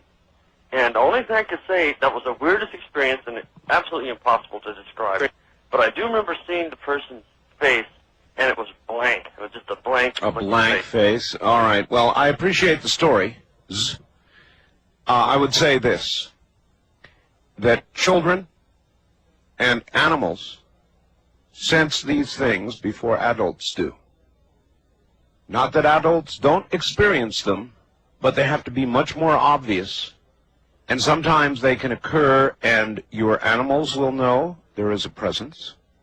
Your children will know, and you will put it off, as one does children, to their active little imaginations. When they get older, and they become as you, they too will be basically immune to it. That doesn't mean it's not there. You just have forgotten how to see it and hear it and know it. But not children and not animals. West of the Rockies, you're on the air. Good morning, Art. Good morning. This is Grant in Seattle. Yes, Grant. Got the mood lighting, the candle, the open closet, and all that. I wouldn't open the closet. Got a story for you about a haunted radio station I worked at about 7 years ago in southern Idaho. Oh, there's plenty of stories in broadcasting. Southern Idaho, huh? Yes. All right. I won't mention the station because the management would get quite upset. Yeah, please don't. Even if we would ask about the ghost. I worked there on the weekends, overnight shift, and basically the only one in the station. Had heard about the ghost years before. We used to go out there for the ghost tour, and they would show us things that it would do. It would flip on lights, basically on command. Really? And so when I would work out there, lights would flip on and off, phones would ring, pick it up, be a dial tone, hang it up, ring, dial tone. The layout of the station, the way it was set up, if you wanted a Coke or a snack, they were in the basement. Right. Which at 3:30 in the morning, you're kind of freaked out and you're hungry, you go to the basement. That's right. And so I would go down to the basement, and the layout of the station, say from the south wall there were desks, going north, there would be the stairwell to the basement. On the other side of that would be the wall of automated machines, and then just straight over to the opposite wall. I'd be downstairs hearing footsteps move from the desk across the stairway through the automation, just in a straight line, just a big thud, thud, thud, thud. And, you know, what do you do at that point? That's not none of that is good. Do you stay down there and get the Coke, or do you go back upstairs and face it? The strange thing about this ghost, it was connected to one of the DJs that worked there. Before it ever appeared at the station, it was at his house. And I guess it was things that happened to me at the station weren't violent. Things that happened previously to other DJs that were pretty violent. Things being thrown at them. Well, that can happen. Yeah. In other words, it can be transferred, usually because it occupies a person and that person brings it to a new place. Yeah, that's what happened with this. His wife left his house with his kids, said it had gotten that bad, told him to have a priest come in there and bless the house or move or whatever, but she wasn't coming back till something was done. Had a priest come in and bless the house. The minute they did that, stopped there, everything started up out at the radio station where he worked. Yeah, there you are. All right, well, see, it was forced out of one location, transferred itself. Interesting. Very interesting. Wildcard line, you're on the air. Hi. Hello, Art. Pat here, KSFO, San Francisco. Hello, Pat. Boy, I'm ready to run just like you. A lot of these stories, I'd be gone just like you. That's right. Teenager, Golden Gate Park, a place called, well, maybe the kids called it Dark Valley. Used to ride our bikes through there. In the evening, of course, on the streets, it'd be much lighter, but down amongst the trees, there was a nice road we used to love to take. It dipped down, and then we'd pedal like hell to get to the other end. I'd have to say Grim Reaper. Whether man in a costume, Art, I have no idea. Pedaling down, about 5 in the evening, mighty dark. Oh, yes. And with a friend on our Schwinn's or our single-speed bikes, and it's dark near the tree line. We're in a road about 6 feet wide. Sure enough, the perfect example. Just out of the darkness walks, black cape, hood, front of the face, baggy hood, can't see the face, gleaming sickle. In other words, a normal San Francisco resident. No, Exactly. Just kidding. I mean, even with a sickle and everything? I couldn't believe it, Art. I couldn't believe it. And, of course, he comes out of it just as we pass. And the arm goes up. I'm screaming by now. Oh, my God. You're on a screaming, swim. my buddy, pedaling like hell. Yeah. And I go, like, right under his arm. The cape touches me. Oh, man. Okay, and we're out of there. Okay, the police, a big friend of mine, let's go back and we'll get him, you know, it's some weirdo. Yeah. Well, Art, I had never had anybody die around me. But sure enough, within that week, my best friend, not the guy I was with on the bike, but did he not die on a motorcycle down out in front of the beach? He was going too fast. We were taking turns on this motorcycle. Woman from the middle lane cut across right in front of him to get into the parking lot. Maybe that was the Grim Reaper. I'm telling you. And maybe you will see that again. In other words, there are people that see that figure before those close to them die. I'll tell you, Art. And those Ouija boards, stay away from them. I'll let you go. Thank you very Thanks much for for your the time, call. Take care, the Bay Area. West of the Rockies, you're on the air. Hello. Hi, Art. This is Jenny in Golden. Golden, Colorado? That's right. All right. And I've got a pretty interesting story for you. All right, let her rip. Okay. I live in a house that is probably 112 years old from a historic district in Golden. Yes, sir. And, well, I never detected anything really funny about the house except for one time. And I was taking a bath. It was late at night, and I had a candle burning. Uh-huh. And this wasn't so odd, but the candle just went out. But 5 minutes, I just sat there because I was taking the bath, and I said, whatever, no big deal. Yeah. Okay. Well, maybe 5 minutes later, it comes back on. Now, that's bad. Yeah. That's really bad. 5 minutes later, it came back on. Right. Now, if it had been maybe a second, I could maybe see that, but it wasn't a trick candle. It was just a basic candle. Right. And the flame was dancing up and down really high. Mm. And it just came back on. Mm. So what did you do? I was pretty terrified. I just kind of sat there. Water got pretty cold. The water got cold? Well, because you sat there so long, in other words, you wouldn't get back out again? Right, I was pretty scared. The candle that wouldn't die. Pretty good one, huh? True? Yes, very true. Absolutely true. Absolutely positively You true. swear on your bathwater it's true. I'd swear on the cold bathwater. Huh. Well, I don't know what I'd do in a case like that, but I'd probably do. I don't know if I'd sit there until the water got cold. But then again, I might. Were you just sort of frozen with fear? That was basically it. I was basically just petrified. All right, my friend, I appreciate the call. All right, thanks. Thank you. As we continue to listen to the strange, the unusual, ghost stories. It is Halloween. The only thing about these are that they are real, and that's why they scare.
You are listening to the best of Art Bell. From the Kingdom of Nye, Coast to Coast AM continues with Art Bell.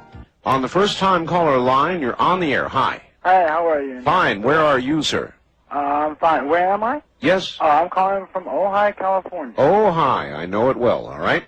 Well, very well. Back in 1981, I was 19 years old in Arkansas. Yes, sir. Okay, and I was with an acquaintance that night, and he was into the occult. Okay. Now, I was not. We said goodnight. I went home, and it was just getting dark, and I went to bed. Okay, I'm facing the wall, and then starting to doze off, and not quite asleep. I get an eerie feeling, and the room gets chilly. I turn over to my other side. There's the man that I was with earlier on that evening. Bad sign. And I looked at him, I said, "What are you doing here?" I said, "How'd you get in?" Because I had the door deadbolted and chained. Mm-hmm. And he just looked at me, and he just laughed. He goes, "John." And that was all that he said. And so then I got up.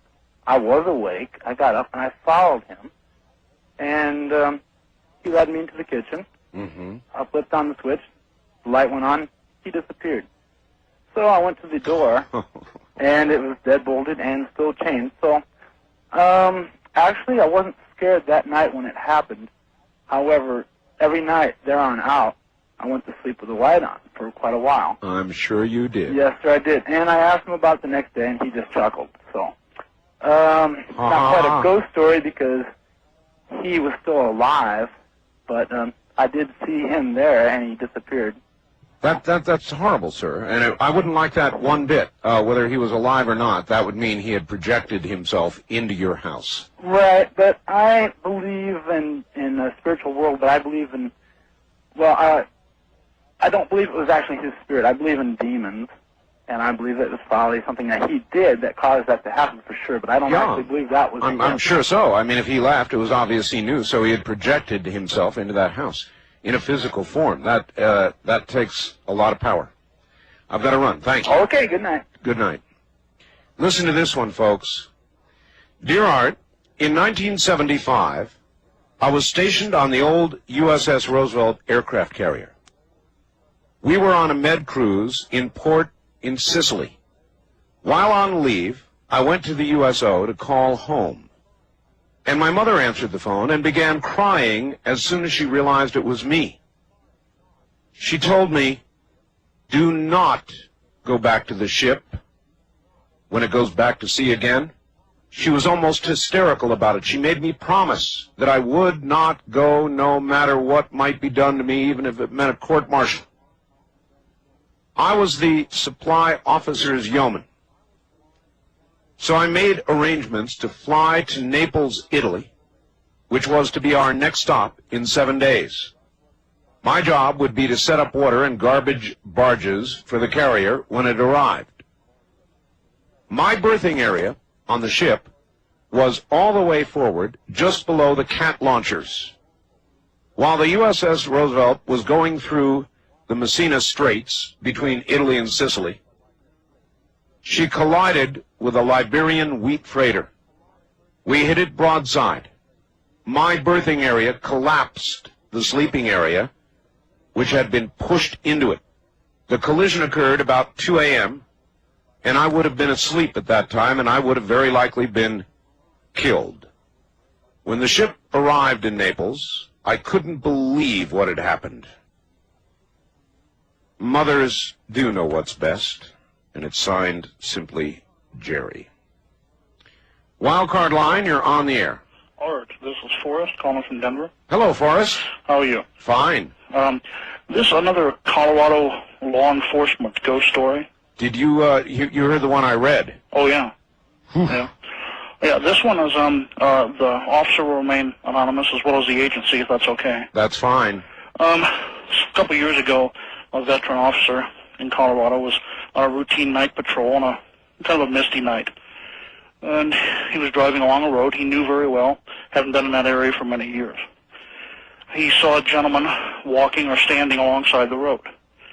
Well, this was a little bit unusual because it was in a rather desolate area of Colorado. He pulled over, Sure. did a routine field interrogation Right. on the fellow. He turned out to have no ID.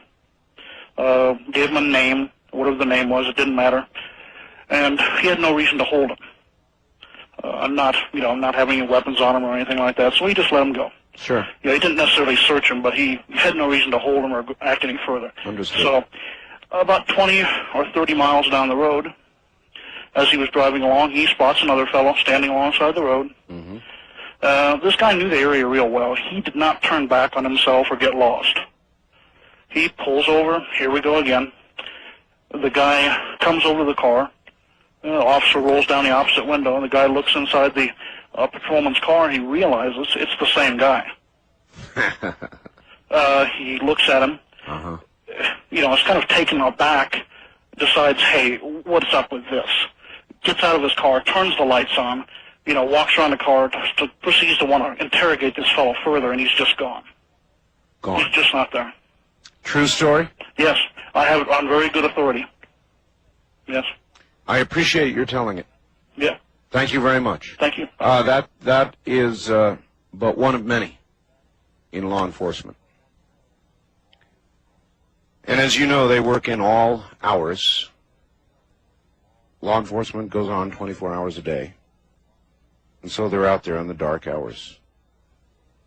And things happen. East of the Rockies, you're on the air. Hello. Hi, Art. Hello. This is Bill from Savage, Minnesota. Hi, Bill. KSTP. You bet. I had an experience about 5 years ago. I went to a housewarming party from acquaintance at work, and during the party I went into the restroom, and I was standing there, and just this cold shiver came over me, and then a voice in my head, wasn't my voice, is screaming, "Get out." Really? I would take that at face value myself. I left. There you go. Okay. And also another friend of mine who grew up in the area, and some other kids that I hunt with every year. About 20 years prior to that, one of the guys that I hunted with, his mother committed suicide in that house. With a gun in the bathroom. Yes. Yeah, I don't know what it is about that kind of death, but everybody out there who's ever contemplating such a thing should bear in mind these sorts of stories. These spirits seem to be caught or linger or don't know to go on. I don't know what occurs to them. Yeah, it was the strangest thing, because I questioned another friend. I've never told this guy about it, but I questioned another friend who grew up in the area, and he told me all about it. And it's like, I never believed in that kind of stuff either, but I firmly believe these days. Sure. I appreciate the call, sir. I love your show. Thank you. Art, in 1971, I was working for a company that managed apartment units in San Jose, California. My job was to repair and maintain them. There was one apartment building in East San Jose where tenants were constantly complaining about one of the units on the second floor. All the people who lived on that floor said that people were constantly coming and going from the apartment in question at all hours of the night. They also said there were people chanting and screaming came from the unit late at night. The police had responded to the address many times, but no charges were ever proven. At last, my company succeeded in evicting the tenants, and a work order was issued to prepare the apartment for new tenants. So, the next morning, I responded to the unit to inspect, repair, issue cleaning orders, or whatever was needed to rent the unit. As I was trying to open the door, a kind old black lady from down the hall came over and said to me, "Son, don't go into that apartment before you bring a priest to bless it. That place is evil." As I opened the door, I beheld an eerie sight. The walls were painted black, the windows covered with thick, dark cloth. All the light bulbs were placed with red-tinted bulbs. In the center of the living room, the carpet had been ripped out, and a pentagram painted inside a circle about 8 feet in diameter was in the center of the room. In other rooms, there were altars of some kind, and the remains of small animals that had been tortured and killed recently. After the police had been called, made their reports and left, I rented a dumpster and cleaned the place out. As I was hauling all this carnage out of the building, a man approached me and told me not to defile a sacred place, or I would be in great danger. Not being a believer, I told him unless he disappeared real quick, he'd be the one in great danger. After a long and disgusting day, I went home. Not wanting to upset my wife, told her nothing of the events of that day. The evening, a normal one. Later that night, we went to bed. At about 2 a.m., I was awakened by my dog going crazy and my wife screaming at the top of her lungs. As I sat up in bed, I felt the room was freezing cold. There were 2 pillars of blue light that went from the floor at the foot of our bed to the ceiling.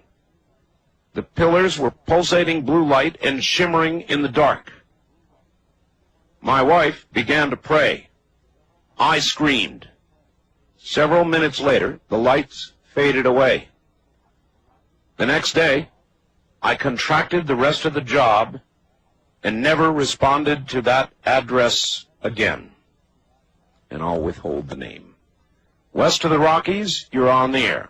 Yeah, what's that, Art? Hi. Hey, I'm Jose from El Cajon, California. Yes, sir. Yeah, KFMB, right? Yeah, San Diego. Uh-huh. And my story has to do with your radio show. My radio show. Yeah, a couple days ago you had a guest on about Poltergeist. Yes, I did, Brad Steiger. Yeah, and I was listening to your show, and all of a sudden my radio turned all the way up. Oh? And I couldn't turn it down at all. I tried everything. I turned it off. It wouldn't. Somebody wanted you to hear something. Nobody. I don't know what happened. It just wouldn't. It wouldn't shut off or anything. Just really weird. I tried to turn it down. It just wouldn't turn down. I turned it off. It finally went off a couple of seconds after I turned it off. My radio usually turns off right after I turn it off, though. Well, there's always been something about this program. Yeah, I just thought it was really weird about Poltergeist, and all of a sudden my radio just turned all the way up by itself. How's it been behaving since? Perfectly fine. Works normal. I'm using it right now, so. Doesn't surprise me. Yeah. Take it for what it's worth. Thank you very much for the call. First-time caller line, you're on the air. Hello. Hello. Hello. Yes, hi. Hi, Art. This is Marcy calling from Juneau, Alaska. Well, Juneau, Alaska. Hi, Marcy. How are you? I'm doing fine. My husband and I have just started watching your show, and we enjoyed a great deal. Do you actually sit there and stare at the radio? Well, actually, it's on TV. We have our scanner channel on. Oh, I see. All right. And I have a story that has a very good moral behind it not to play with the Ouija board. My very best friend used to babysit in a house, and she babysat for years there. The house was always, a warm, happy home. Mm-hmm. And a new family moved into the home, and she was recommended to the family as a babysitter. And she began babysitting for this new family, and the house began to change. It became a very gloomy house. Very odd things would go on. The dog would go crazy at, any time. You think it was because of her? Well, I'll tell you what I think it was after All right. the beginning portion. There was a 2-year-old little girl, and she would go into these trances. She wouldn't, you could stand in front of her and scream, and she wouldn't come out of it, and it would last for quite a while. Oh, that's weird. And I have a 2-year-old myself, and I know that's like impossible. But she would go through these weird things that were going on. The kids would never wake up at night. A 5-year-old and 2-year-old, which I think is very odd myself because I have children. Yes. And several things would happen, and this, grew more and more, and she grew more and more uneasy about babysitting there. And one night, she decided to give the children a bath because they really needed a bath. The mother had changed, the kids had changed, the house had changed, everything was kind of yuck. And so she gave the kids a bath, and she washed the little boy in the tub, and the little girl, who was 2 years old, was petrified of being washed. And she was washed in the sink because she could sit in there and it was easier for her to handle the little girl. Okay, we've got to hurry. Okay.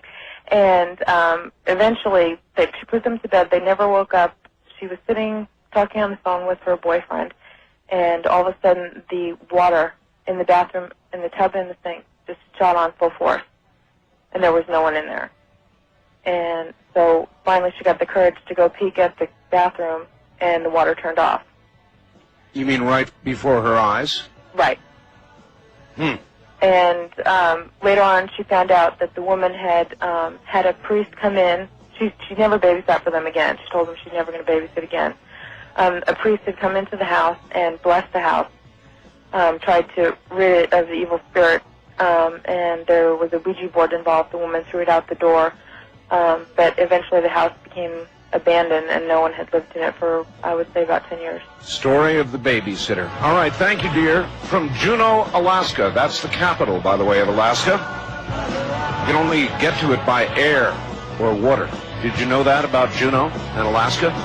I'm Art Bell, and this is CBC.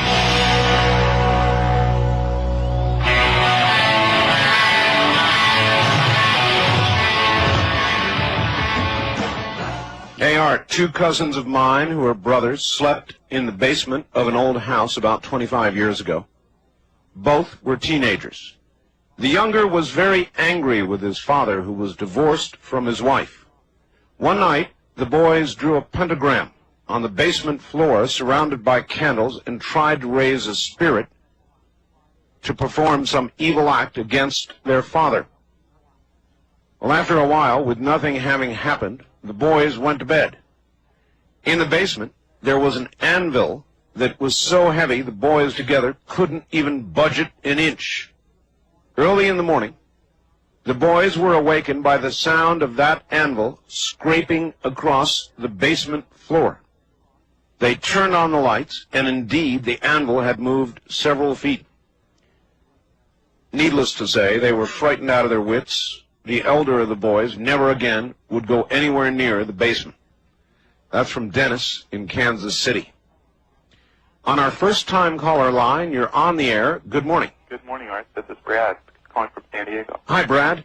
Hi, I was going to call with this story last year, and I get so frightened just thinking about it, I chickened out, so I'm going to give it a try this year. All right, give it your best shot. It was in Hawaii about 2 years ago. My wife was asleep, and I was out watching one of the shows they have at Waikiki every night. And there was 2 enormous Hawaiian men that just sang like birds, and he was married to this beautiful young woman who would dance. And as I watched this woman during the evening, there was something about this woman that just completely bothered me. It just unnerved me. Something unnatural about the way she danced. as I watched her, at one point I had a distinct feeling that I was watching a snake dance. It was just for a second, just kind of like an overshadowing, just something. I understand. And we had this eye contact, and she looked at me like, oh, the secret's out. And I was completely unnerved, and I walked back to the room and fell asleep. And was only asleep for maybe a couple minutes when my wife let out the most blood-curdling scream, jumped out of bed, ran to the door, was clawing at the door, trying to get out of the room. And wait. What was clawing at the door? My wife was. She jumped. She woke up screaming, jumped out of bed, ran to the door of our hotel room, and was clawing at the door on her knees, trying to get out of the room, just screaming, trying to get out of this room. And I brought her up, and she said she came to, and there was something standing over the bed, looking down at her. And it was just a couple of moments later. And I did my best to calm her down, and she went back to sleep almost immediately, almost like if you were talking to someone who'd been walking in their sleep. And in the morning we spoke, and I had the distinct feeling that I had seen this lady dancing, that it's her familiar or whatever it was she used to do her act, had seen me and followed me back to the room. And the second I'd fallen asleep, this thing had hovered over my wife and woken her up and just... That is truly frightening. It scares me to death just saying it. Oh, well, thank you for bringing it to us. This was the right night. Thank you. Thank you, Art. Bye. Take care. Familiar. Do you know what a familiar is? Maybe you don't want to.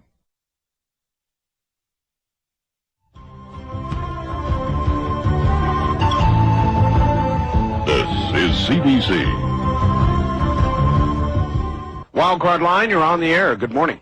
Hi, Art. This is TJ from Colorado Springs. Yes, sir. It's a long story. I was into all the paranormal stuff. Had a friend who said he was a wizard, which intrigued me, and went through the stuff. We ended up going to Genesee Park at the summer solstice to see tree spirits. We got up to this one point in Genesee Park, and we were sitting there doing our little thing to see this, and the air felt heavy. Everything just started feeling bad. We started seeing little red eyes peering at us. Red eyes? Yeah, and they kept coming and stuff. So we decided to get out of there. Good move. We started going back to our car, and on the way back to the car, I looked off to my left, and there was, well, no, it was my right. There was a meadow, and something caught my eye, and I was just like fixed on the spot. What I saw was like gray figures out of the corner of my eye making a circle and moving like counterclockwise around a glowing, like a fire or something. And I didn't think anything of it until all of a sudden my friend stopped and turned and looked where I was looking and said, "Look at that, they're dancing." And at this point, everybody in the group freaked. We started running. And as we started to run, there were other gray figures coming from both sides of the road, following us like scouts and stuff, just coming at us, and I was freaking. At this point, I was into a lot of things. I had a dragon necklace on that had been a protection spell put on it by Wiccans, witches and stuff. Yes. And at this point, I grabbed, my necklace, and I was just like, "Dragons, please help us." At this point, a bright light shined in our face, and we all of a sudden, all the heaviness and everything dropped. We all stopped. It turned out to be a golden police officer who detained us. Some of us had warrants out for parking tickets and whatnot. We all gave the IDs. Everything went okay. We left. There's only one road going in and out, and we watched for him coming back, and he never came back. And we were all freaked out, but the next day we got our courage up and went back up in two separate groups without talking to each other. We went up. I got about halfway up the mountain into the park. I saw my friend's car, which had just been redone and everything, just dead as a doornail. We finally got that started up and got to the top of the mountain where all this had started. we went up to the spot where we had been sitting at that point, and there were thousands of ladybugs crawling all over the spot where we had all been sitting. You guys are out of your minds. And well, we were at that point, at least I was at that point. I was into, everything, the Ouija, everything.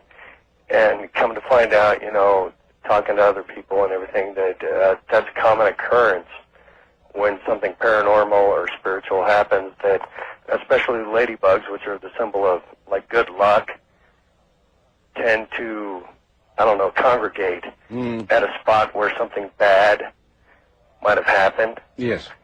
But come to find out, not only is Genesee Park built over an Indian burial ground, but that's Jefferson County Police Patrol.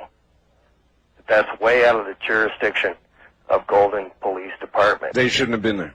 They shouldn't have been there, and the people that were with us that had warrants out for their arrest for not appearing in court, nothing major, but they skipped court. Nothing ever happened to that. But I'll tell you, to this day, I have not been back up there. I don't blame you. Finally, you made a right choice. God, that's a weird story. Whew. East of the Rockies, you're on the air. Hello. Hi, Art. Steve from South Dakota. Hello, Steve. I have a story that I haven't told too often, and I'm trying to recall it here as I listen to your show. But it, happened to me when I was about 8 years old. What was it? I lived in Fort Madison, Iowa, down on the Mississippi River, and our family lived in a two-story farmhouse.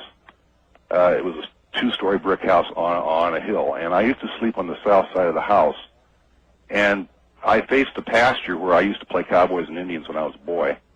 And above the pasture valley, there was a highway that curved about a half a mile around to the east of the house. There was one night that I couldn't sleep, and I just looked out the window, and I saw I saw these lights of a car coming around the highway. They came off the highway toward my window and disappeared into the valley where we always played. Well, I was petrified. This is a true story. I was absolutely petrified. I remember going in and, screaming to my mom and dad about it. And this happened 2 nights in a row. I can vividly remember this whole thing. A few days later, some friends of mine and I were playing down in the pasture. Yes. And toward the east, a light appeared. It was the same hue, the same size. And across this road, there was a grass airfield, and it was an airplane that had taken off. And the plane, we watched this plane, the front wheels, it was a Piper Cub, hit the phone wires and crashed nose into the highway. Oof. And we watched it crash. And it crashed. It was heading right for the place where these lights were that I had seen before. Wow. So it was a real crash? Yes, it was. Ooh, that is freaky. But it was the same size of light and the same color of light, and it was sort of like almost that I had some kind of a premonition or something. I understand, and I can thank you. I can understand there would be a premonition about that sort of event. That sort of event, a plane crash, a car crash, a death, would notch itself deeply into whatever space and time exists for such things. They are traumatic events. West of the Rockies, you're on the air. Hi, Art. Yes. It's Janice in Tacoma. I'm out delivering papers, so it's not the best night to be listening to this. Hi, Janice. But when I was first married, my husband and I lived in Redlands, California. He flew C-141s down there at Norton Air Force Base, and so I was home alone a lot. And we had purchased a brand new home, and it was a real peaceful home, but I went through a period of time where things were going on that just I kind of ignored, but there were kind of sad at night and things. And one night I remember the garage door, there was the doorknob was moving, and my dog started barking absolutely crazy. So I called the police, and they came out and looked around, nothing. And then slowly, there just an ominous kind of feeling began to come through the home when I would be alone at night. And I was always glad when my husband would come home from his trips because I would feel a little bit more secure. But this one night, this coldness that would come into the house became more and more obvious, and I really, as I look back on it, become more aware of it than I was at that point, but I felt an uneasiness in the home.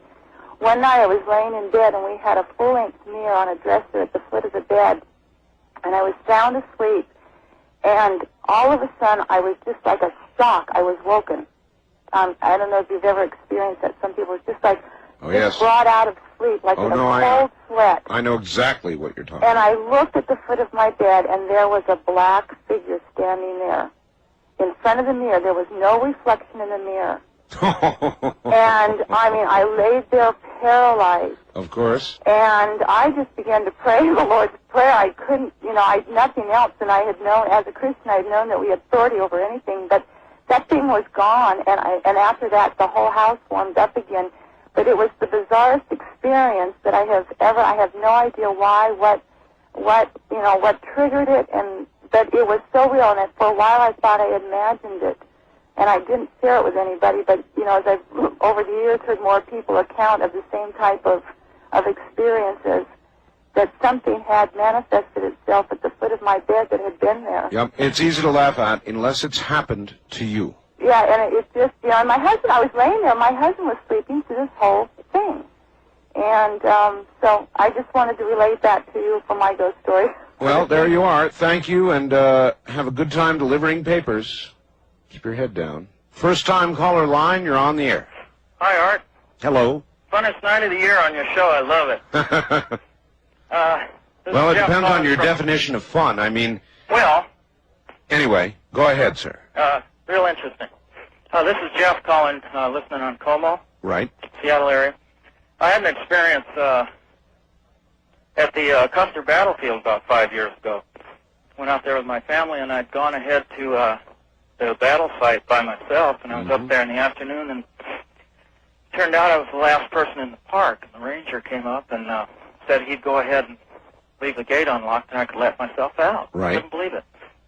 So I'm up there right by the massed grave site, and decided to take a walk along this path they have over to where some other guys were slaughtered. I was walking along there, and it's real quiet. The only thing you could hear was the wind in your ears. And I'm walking along, and I heard a very definite, it was a gravel path. I heard a footstep right behind me, and I turned around, and I thought the ranger was back. Right. To tell me I had to leave now. Sure. It was almost dark. I turned around, and there was someone there, and my heart just leaped into my throat. I thought, what the heck? I must have been imagining things. So I turned around and started to walk again, and very definitely, and I was listening this time, I heard it again, right behind me. Crunching. Walking. Right, like a footstep on the gravel. Yeah. And I stopped, and it took one more step and stopped. And I thought, my God, I turned around, and I said, you know what?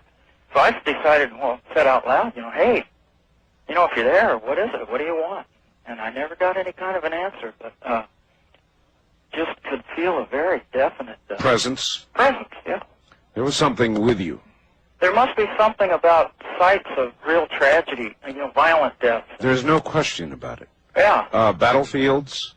Earlier we talked about the island of Okinawa. Right. It's a haunted island, sir. I can tell you, places where many, many people have died violently, unexpectedly. Yeah. They're haunted. That's all there is to it. It was astounding. Thank you. Take care. There's no doubt about it. Violent death, unexpected death, suicides, murders. They definitely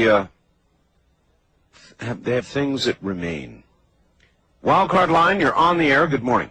Hi, Art. This is Mike in KEX. Hi, Mike. This is a story about demons. Demons. Lucifer. Yes. And angels. All right. And it's a true story. Well, we don't have a lot of time, I so understand. lay it out. About a year prior to my sister's death in 1980, my younger sister, she had a couple of strokes at my parents' house, and she was incoherent for about a month. She would just babble, and she would just stare straight forward. And after she came out of that, we asked her, do you remember anything about the time that you were in that state? And she said, I remember a half man, half goat type demon. And came at me up in the room. She stayed in my parents' room during this time. Half man, half goat? Right. She said, "Why are you here?" And he said, "That does not matter. What matters is that I stay here until the job is done." And she kept asking it to leave. And finally, it pinned her up against the back wall. And she rebuked it and then left. And that's the only thing she remembered. And during that time, we had the family up there when all this was going on, and for, because we were afraid she was going to die. In fact, she did one night. But my granddad, during a family prayer, now he's not a religious man, but he claims that he's seen an angel with its wings outspread over her. And this happened to him twice on 2 occasions. Now on the 3rd occasion, she was in a doctor's office, and he's seen a gray angel. And he says, well, this time he started to talk to it. He says, "Have you come to get her?" And it said, "No, I will tarry yet a while longer." But my dad, during the time that she was going through all this turmoil in her life at the helm, he went up in the orchard one night to pray. And he claims that Lucifer appeared unto him, and he described him as being a tall man, about 6'2", and long, straight, black hair. And he said his eyes were black and looked like bottomless pits. And what he said to him is, he said, "We'll just see how much you've trusted your God once she has been gone." And then at the family burial, when she finally died, yes, my granddad fell to his knees, and we thought he just passed out or something. I called him about 3 days later, and he says, "I can't even get out of bed." He says, "Something happened up there," and he says, "I was taken to another place." He says, "I was in the midst of the most beautiful garden I've ever seen. And Marcy was standing on the side of a hill in a vineyard. And she turned and looked at me and said, 'Grandpa, everything is so perfect.'" And this was also seen at the identical time by a man in California who told me the exact same vision on that same time. Well, I'm not sure how many people could look the devil, Lucifer, in the eye and live through it. Well, he said it chilled him to the bone when he talked to him like that, but I'm sure it would. Look, the program is over, and you get the Halloween honors. Good night, cruel world. Good night, cruel world. I think there was a song by that title, wasn't there? Well, that's a wrap on Ghost to Ghost for this year. I'm going to take a couple of days off, and you're going to get to hear a couple of great repeats. Good night, America. Good night, Canada. Good night, all.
From the high desert and the great American Southwest, I bid you all good evening and good morning.